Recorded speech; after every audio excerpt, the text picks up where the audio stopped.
Shailesh, good evening. Please introduce yourself to the BIS Connect parents.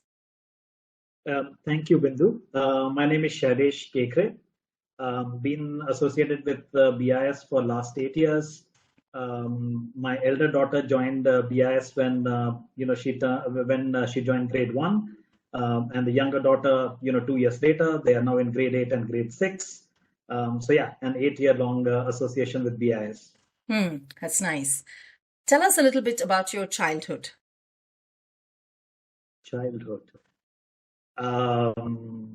Mostly, the first thing that comes to my mind is cricket. My childhood was full of playing cricket, watching cricket. Started off with gully cricket. Eventually developed good enough skills that I started representing my school, and then eventually went to St. Xavier's, played for my college. By the way, Saurav Ganguly and I were in the same batch. He, of course, went on to achieve much more accolades, but I moved on to IIT Kanpur, represented IIT Kanpur in cricket. So, and then cricket beyond that as well. So childhood memories, a lot of it cricket. Thankfully, I was good in studies, and my parent allowed me to do whatever I wanted to do. But yeah, that's what I remember. Typically, cricket is typical for Indian boys, right? It is. It is, and it continues to be a big interest and passion even today. Cool. What do you do professionally? What inspired you to pursue your current profession? So this is, in a sense, my third innings, Bindu. My first innings was right after I had finished my graduation from IIT Kanpur. When I was basically an electronics design engineer, and I was building funky circuits for Intel and Qualcomm chips. Found that too much of tech was boring, and decided to move into management field. Finished my MBA from IMCAL and joined McKinsey, which is a reasonably large management consulting firm. Rose through the ranks, but it essentially ended up serving a lot of clients around the world and advising CEOs and boards on matters related to strategy, operations, a lot of technology. Got bored with that after 17 years. So 6 years ago, I decided to kind of leave that job and decided to start on my own. So at this point of time, I basically advise a couple of tech firms, but spend most of my time with about 6 tech startups, B2B enterprise, B2B SaaS software startups. A startup in space. So I'm a mentor, investor in those. And given my tech background, I also got invited to join a couple of boards, a listed firm and a firm that is about to be listed. So it's all revolved around tech, at least for the last 20 odd years. Considering that the IIT was the beginning, that's not kind of surprising, isn't it? It isn't. It isn't at all. All right. Moving on to the next one. What drives you through tough times? That if you kind of put your energies behind the problem, you can actually solve it. And tough times kind of they are transient in nature. They come and they go. But if you persevere, then you come out most times reasonably well on the other side. Let's shift focus. Let's look at music. If moods choose music, what moods drive your music choices? So moods choose books for me as well. At any point of time, I have 4 or 5 unfinished books, and depending upon what I feel like reading, I'll just pick one of them. So moods do a lot of things. But coming back to music, I listen to all kinds of stuff. So I spent 6 years of my educational life living in a hostel, and you tend to listen to all kinds of music, I guess, with your dorm mates. But So if it's morning, it's me time. It's typically devotional music. If it's out with friends and it's outdoors, it's rock and the rock of my times with GNR, Led Zepp, Def Leppard, all of that stuff. If it's people coming over at home, it's probably Sufi music. So and if we are driving and my kids are in the car, then whatever they want to listen. I don't get a choice then. Yes, music does have its way of defining us. What do you think is unique about the cultural fabric of Bangalore?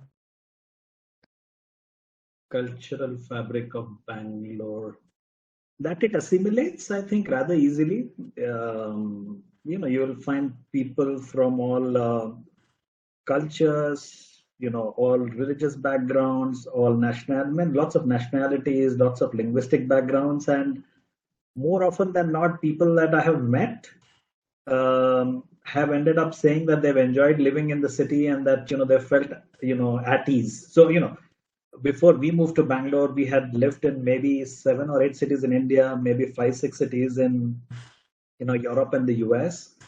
But we made Bangalore Namma Bangalore. So we've never. I mean, this is the city we have stayed longest in. So feel quite at home here. Nice. Very nice. If you could have a conversation with any historical figure, who would it be and why?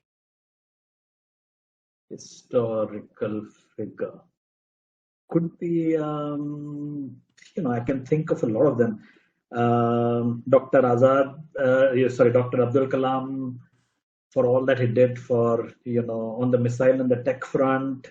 Donald Bradman, actually, given today is an IPL final night, and the World Test Championship is coming up, next week. I'd love to talk to Sir Don Bradman, get some tips for how to navigate Australian bowlers in seeming, English conditions, and pass on that feedback to Indians, and hopefully we win this time. Hopefully. Hopefully, yes. We lost pretty badly last time, so I'm hoping this one is a better experience for all of us. What have you learned from success and what have you learned from failure? That both of them are transient. They are phases in life that you achieve something that you think is success, you move on, and when you look back at what you called success and what was so important eventually turned out to be just a milestone. So kind of learn from it and move on, because every time you achieve something, you want to achieve something better. It sets up a platform to achieve something better, and if you fail, hopefully you learn what not to do next time. So yeah. What about BIS is inspirational? The brownies, I would say, that you get at VTMs. But jokes apart, the reason why we chose the school, it's an inclusive school, and we just wanted, I mean, it's a novel concept. The fact that you have kids with all kinds of backgrounds and learning abilities being in the same class really keeps the kids grounded. I find that to be fabulous. I think that's one. Second, I think for many of us, I mean, we've been around for 8 years, but to find that the teachers know every kid by their name, and they may not know the parents' name, but they do know that you are so and so's parents. It really feels kind of homely. You feel like you're part of the school. You're kind of it's warm, and that I have certainly never experienced in any of the schools I went to or any of the schools that we considered for our children. Yeah, I think people talk about the warmth of BIS quite often. So, What life-changing event in the past has shaped you today? changing.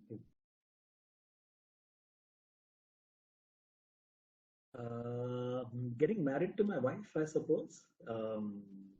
She's been a wonderful influence. She's kind of made me a better person than I guess I was or could have been.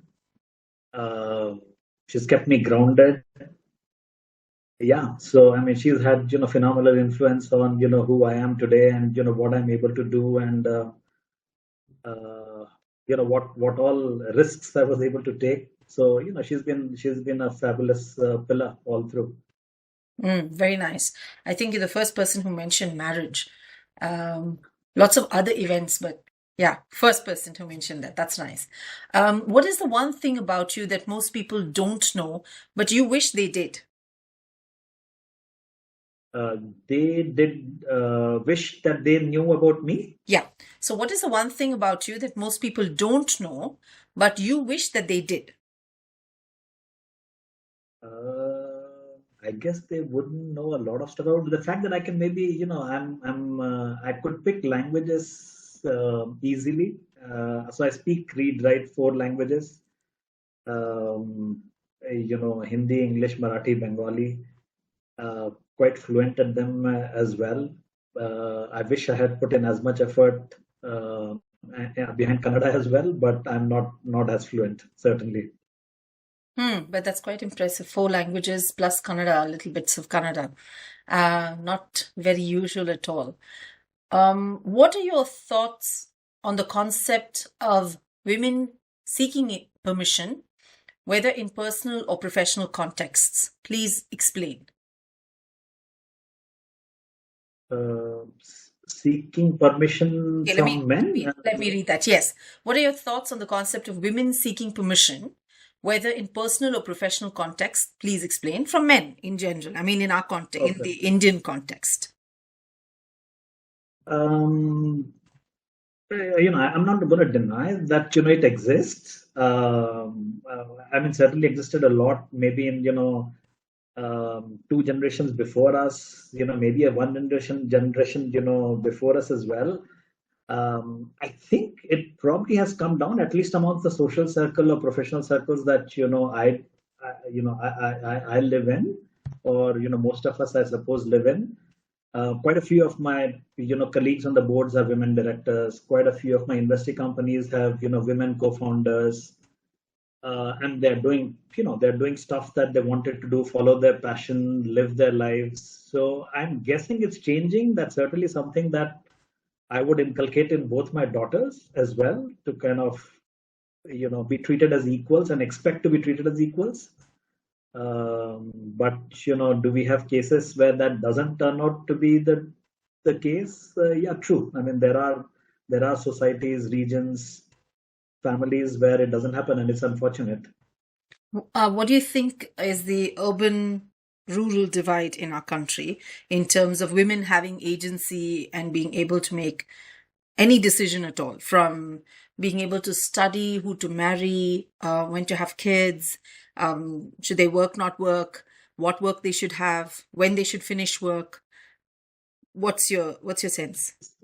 It's tough. So it's tough. So one of the things that I end up doing, Bindu, is uh, this is beyond my professional work, but I end up working with a few foundations that are actually helping bring girl child into school, and then moving them from education to employability. And it's a tough problem. We work in rural areas next to Pune, Chakan, etc. It's a tough problem. It's much easier to get men in, and and even there are dropouts, but the dropout rate in women is huge. Right from early age all the way to when they start working. And so the problem is more acute. The problem, by the way, the profession that I came from, which is management consulting, the problem was quite tough there as well. I mean, you needed to travel sometimes 3 months in a row or whatever, and such professions make it very difficult for women to enjoy doing the job that they're doing, they're doing, and it's a tough ask. So the problem I think exists in both urban and rural areas. I think in rural areas, probably because of the fact that financial independence is not valued as much, uh, it is even more acute. Hmm. So, what do you think the urban men need to do to address this issue and do something about it? Because I think the women are screaming their heads off. Not, I don't think much is happening. I mean, yes, of course, the needle's moving. But since it's such a patriarchy driven society, what is the needle? How much do you think the men in the urban space should do to move the needle along? No, I think I mean, firstly, the the awareness that let me talk about professional field only. I think maybe easier to come at it from that side. I've seen every single board that I'm on, or every single client that I've advised. When you have diversity, and I mean diversity in every possible way, not just gender, but race, culture, etc., etc. I think the quality of decision making, the quality of deliberations, they are just they're just like a couple of levels above.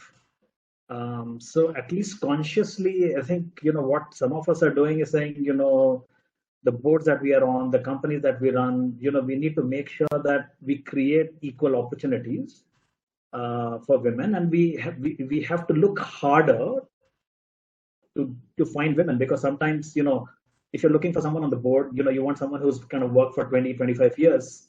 The number of such women often tends to be quite small, so the pool that you're looking in tends to be small. So you have to look harder but not give up, and make sure that you're committed to the cause.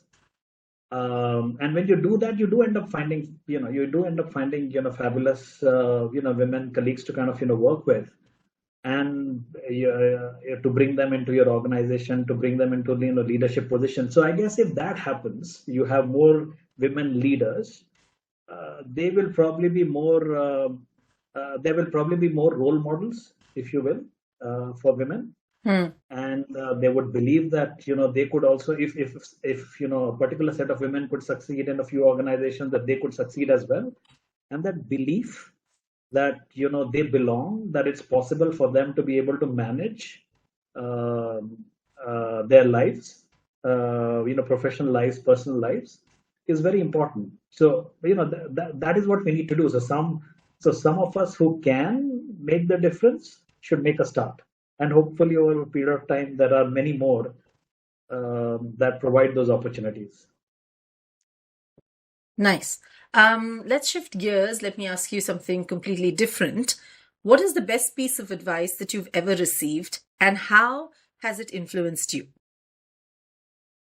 Undoubtedly. This came to me from my longtime mentor, coach, somebody who actually hired me into McKinsey, and is now the dean of Ashoka. And his advice to me was, never stay in the comfort zone. That when you tend to be good at something, then you learn fast, and then you tend to coast because things tend to become easier. And his thing was, whenever that happens, you never really kind of build any of the other muscles. You never test your full potential. So when that happens, put yourself in a zone of discomfort. Take a challenge that you know nothing about. You think you might fail miserably. Go for it. Cut out the safety net.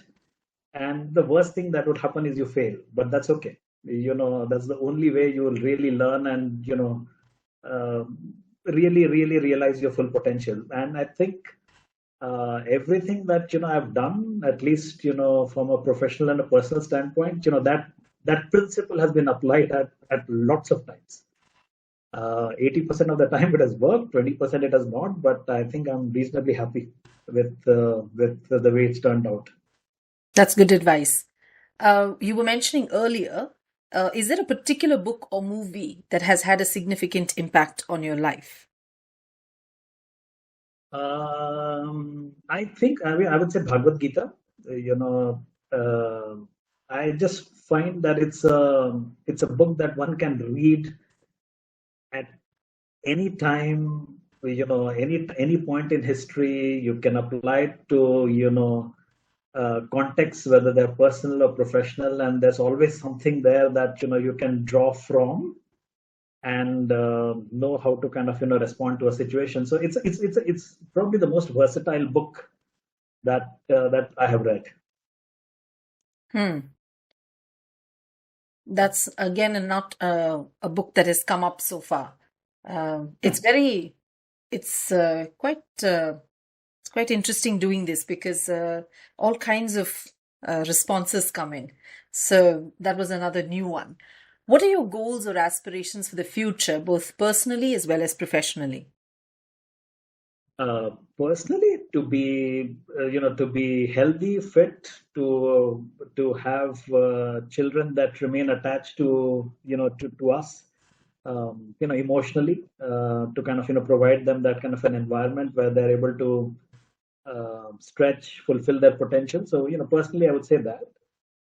Professionally, well, it was one big reason why I left my previous job, and the aspiration was to build some high quality product companies that are globally known, that we can all feel proud of. We have lots of services companies in India, not necessarily high quality product companies, software product companies. And for the last 5 6 years, been associated with a few of them, trying to nurture them, help the founders. They're doing well. It's early days, but I'm hoping that maybe in the next 8 10 years, some of them do become globally known, and I could feel happy about you know the contribution that I've made, whatever little contribution I make in their journey. Hmm. In most problematic situations, would you make your decisions and find solutions based on black, white, or gray? Um, well, in real when I was an engineer, there were probably solutions were always black or white. There were always a right or wrong. Hmm. I think early on when I joined B school, it was just fascinating to me that a business problem or a real life problem is presented to you, and people react very differently, sometimes to the same set of facts, but more often because you have to read between the facts, and you have to kind of draw conclusions and interpret and read between the lines and all of that stuff. So um, for the last 20 25 years, ever since I finished my B school, I think I've come to realize that there's never really right or wrong. There's always shades of gray, and you don't necessarily have all the facts all the time. Sometimes you got to make do with whatever you have. But more importantly, people react very differently to what facts are presented to them, and as you try and build an entity, an organization, or whatever, you're trying to get a project done, an initiative executed. The fact that people will have different viewpoints is a given, and you then have to find a way forward, you know, in a manner that most people can rally behind that cause. So it's always been shades of gray. Very, very, again, very interesting that viewpoint that it's been shades of gray and how different it is from what the worldview of an engineer is so different from the worldview of a marketing person because uh, True. you just deal with facts on one side, but on the other side you perhaps deal with narratives or perceptions or ideas or a variety of other things, more real life things in one way. Correct. Correct. Correct. Um, Absolutely. Shifting gears now, have you done any voluntary work and what was your reason for volunteering? So I mentioned about the education to employability work that we do. I support that initiative, which is run by a colleague, a friend of mine. Uh, so I do volunteer work there. Besides that, personally, for the last 6 years, one of the personal passions has been to get more girl children into STEM. Hmm. We used to find that the dropout rates for women in particular in STEM is really high. And that's probably because of the way we teach sciences to kids. Correct. It's happening around grade 5 6. We make it completely left brain. There's no creativity, nothing. So anyway, so that's been a passion that we must find more girl children being interested in STEM. And for the last 6 7 years, a group of us have been teaching girl children. I teach maths, spend about a couple hours a week on that, and there are others that teach other subjects. And yeah, hopefully they continue to be excited about STEM, or at least quite a few of them continue to be excited about STEM. Yeah, I hope they do, because I think we need certainly more women in the sciences, and especially in the pure sciences. I think there's a huge dearth of women doing pure sciences, and it's very sad. It's extremely sad. Absolutely. Absolutely. The last two questions are a little more relaxed. Are there any hobbies or interests that you are passionate about apart from cricket? Apart from cricket, I'm trying to think. I love to read quite a lot, and well, we have we have a pet dog. She's 3 years old. She's quite therapeutic anyway. So going out on walks with her and all is also very relaxing. So yeah, apart from cricket, I mean, I can watch any sport. I literally watch any sport. Badminton. I play badminton. At least twice or thrice every morning. Every weekday morning. I watch tennis quite a lot.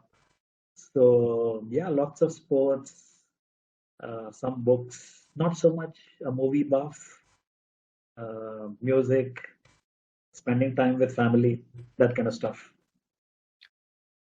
Cool. What do you like to do for fun? What do I like to do for fun?